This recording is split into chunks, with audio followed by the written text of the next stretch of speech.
अनुपमा के संबंध में हमको कुछ नहीं कहना, वो घर की बहू है, बेटी है, इसलिए हमको हमारा नैतिक जिम्मेदारी बनता है कि हमको इस महायज्ञ में पूरे दमखम के साथ तन मन और धन से, सब लोग बोलते हैं तन और मन से, मैं कह रहा हूँ तन मन और धन से मैं करता हूँ काम, और आज आगे भी करूँगा ये काम। मेरे घर में भीतरघात का खतरा नहीं है। कांग्रेस पार्टी के सब लोग यूनाइट हैं, एकजुट हैं, और इंडिया गठबंधन के जो लोग हैं वो भी यूनाइट हैं, इंटैक्ट हैं, और सब लोगों ने संकल्प लिया है कि हम लोग को अपना उम्मीदवार को जिताना है।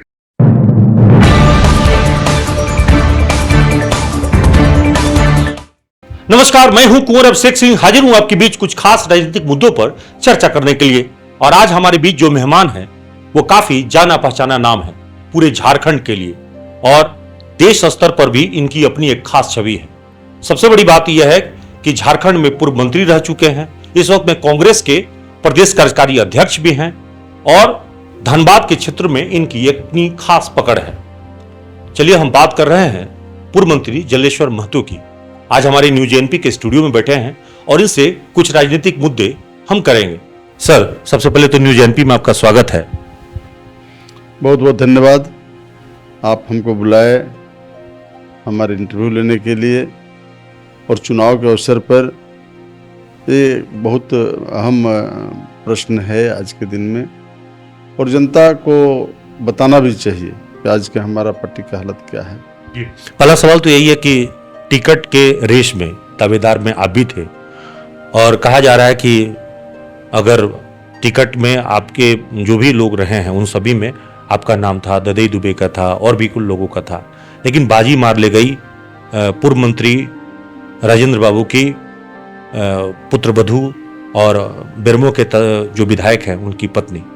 उसके बावजूद भी आपके बारे में कहा गया कि थोड़ा दिन आप जो है कुछ ना कुछ नाराजगी आपकी रही, आप शांत बैठे रहे, और अब मैदान में उतर के आपने खुद से कमान संभाल लिया है। नहीं, कोई नाराजगी नहीं रही हमारी।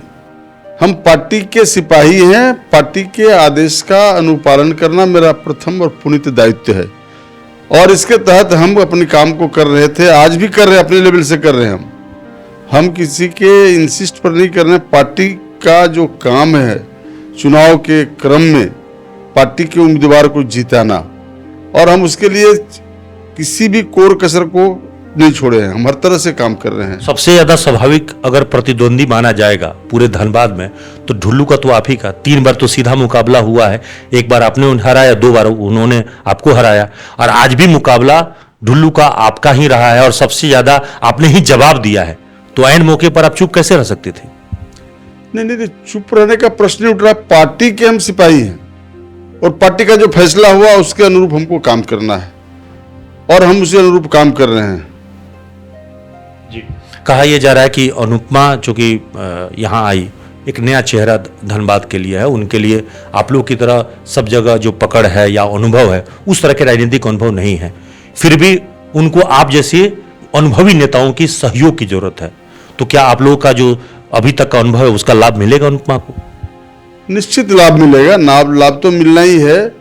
हम पार्टी का काम कर रहे हैं, हम कांग्रेस पार्टी के जो हैं पदाधिकारी हैं, तो हम पार्टी का काम कर रहे हैं। पार्टी जो फैसला किया वो सम्मान है, और उसमें अनुपमा के संबंध में हमको कुछ नहीं कहना, वो घर की बहू है, बेटी है, इसलिए हमको हमारा नैतिक जिम्मेदारी बनता है कि हमको इस महायज्ञ में पूरे दमखम के साथ तन मन और धन से, सब लोग बोलते हैं तन और मन से, मैं कह रहा हूँ तन मन और धन से मैं करता हूँ काम, और आज आगे भी करूँगा ये काम। ऐसा पहली बार हुआ है जब ढुल्लू महतो के टिकट मिलने के बाद उनके पार्टी में ही घमासान मचा हुआ है, दूसरे लोग की तो बात छोड़ ही दीजिए।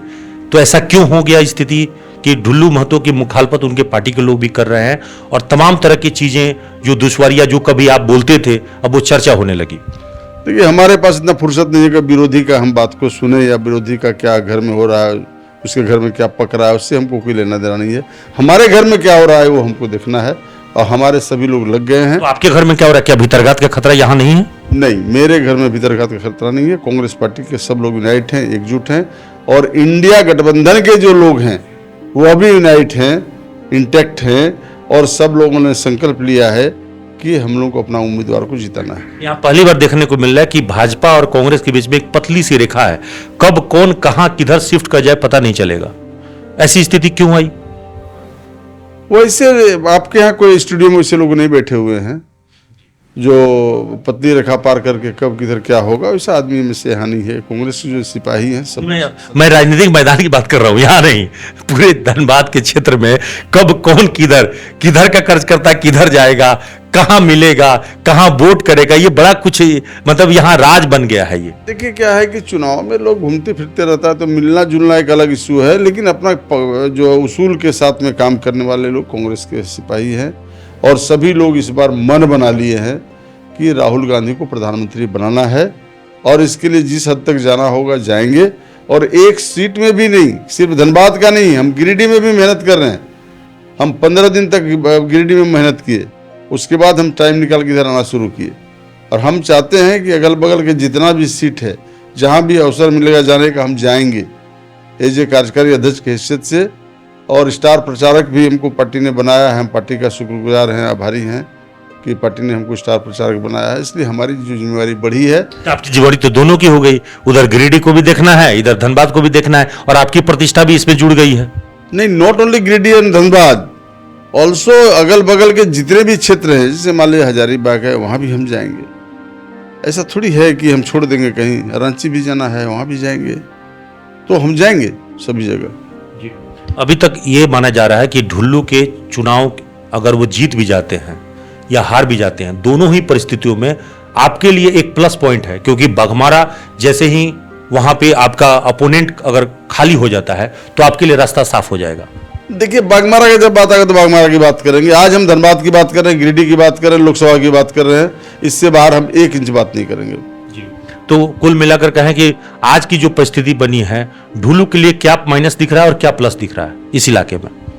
अब उसका क्या माइनस प्लस है, हम तो अपने उम्मीदवार के लिए, मैंने कहा कि हमारे पास समय नहीं है, हम तो अपने उम्मीदवार के लिए प्रयास कर रहे हैं और हम दूसरे का वो घर में झांकते भी नहीं, देखते भी नहीं। आपके उम्मीदवार में क्या पॉजिटिव है जिससे जनता वोट करेगी?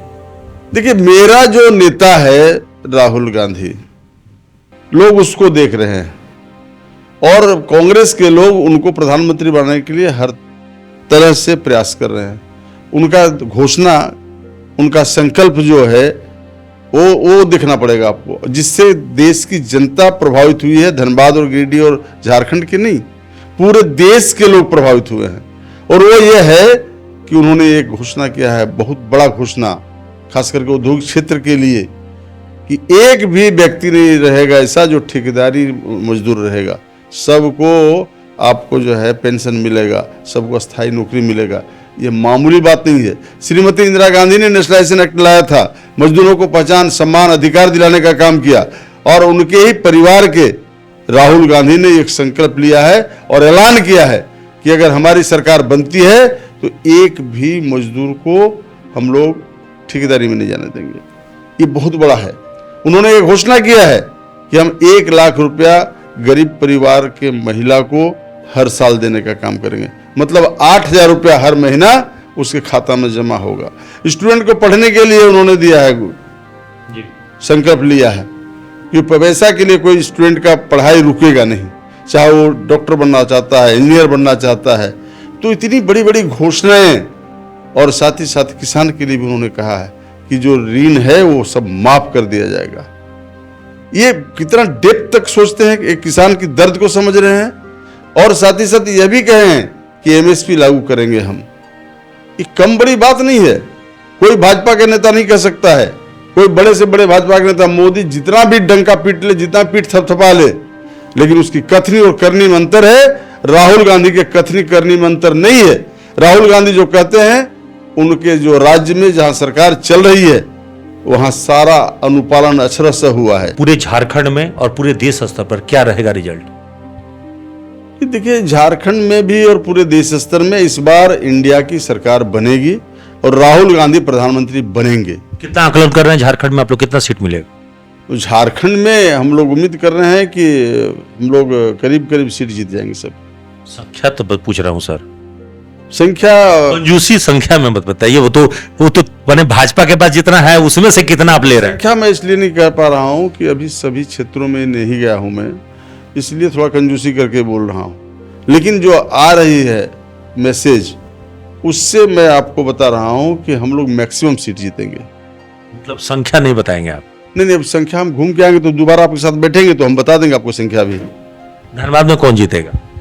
हमारा कैंडिडेट जीतेगा, इसमें कहां शंका है। इंडिया जीतेगा, निश्चिंत है आप? निश्चित है हम। आखिर हम किस काम के लिए हैं? पिछले बार जब बघमारा में चुनाव, जब हमें याद है विधानसभा में आप जीतते जीतते हार गए, लोगों को पता ही नहीं चल पाया। नहीं, वो तो मामला अलग है, विधानसभा की बात आज हम नहीं करेंगे। लेकिन हुआ था ना आपके साथ? जो हुआ है सो हुआ है। वो दर्द से आप निकले हैं बाहर? आप वो सब चुनाव जो लड़ता है वो दर्द उर्द नहीं समझता है। वो जब युद्ध के मैदान में है तो चोट लगेगी। एक पिछला चुनाव से दूसरा चुनाव आ गया, विधानसभा का फैसला नहीं आया। नहीं, फैसला आना भी नहीं है। मोदी के राज में कहीं कोई किसी को न्याय नहीं मिलेगा। आज तो सर मोदी को न्याय नहीं, कोर्ट को न्याय देना है। कोर्ट को न्याय नहीं देना है। कौन चीज है देश में जो प्रभावित मोदी से नहीं है? मैं दावे के साथ कह रहा हूं आपको। उसमें क्या फॉल्ट हुआ था? फॉल्ट क्या हुआ था उस वक्त? नहीं, मॉकपोल में फॉल्ट कर दिया। वो तो बोल के गया कि भाई ये सीट चाहिए हमको, बस खत्म हो गया बात एक लाइन में। जब उनको सीट चाहिए तो सीट एनी रेट ले लिया। वो खबर तो फैल गई कि आप चुनाव जीत गए थे। उसमें हम अगर मान लीजिए जिद करते वहां तो गोली चलती, हमारे लोग मरते। हम नहीं चाहते हैं कि हमारे लोग हमसे अलग हो जाएं, चले जाएं यहाँ से। चुनाव तो हम फिर लड़ लेंगे, लेकिन कोई चला जाएगा हमारे बीच से तो लौट के नहीं जाएगा ना। समय कम बचा है, एक सप्ताह का खेला है, उसके बाद 4 जून में सब कुछ आ जाएगा। 25 जून को मतदान होना है। ये तो एक सप्ताह का खेला में होता है खेल। यही तो है, जब माहौल बन जाता है। हम लोग किसान परिवार से हैं। हम लोग जैसे खेत में उगारनी करते हैं, संवारनी करते हैं, जाबड़ करते हैं, कादा करते हैं, तब उसके बाद फसल लगाते हैं। तो जलेसर दा फाइटा बांध के निकल गए, इसका मतलब कुछ तो होगा। फेटा बांध के तो हम निकल ही गए हैं। ये आज से फेटा नहीं बंधाया है मेरा जी। फेटा तो बंधाया हुआ है मेरा जी। और हम लोग छोड़ने वाले नहीं है जी। और हम लोग न झुकने वाले हैं न डरने वाले हैं।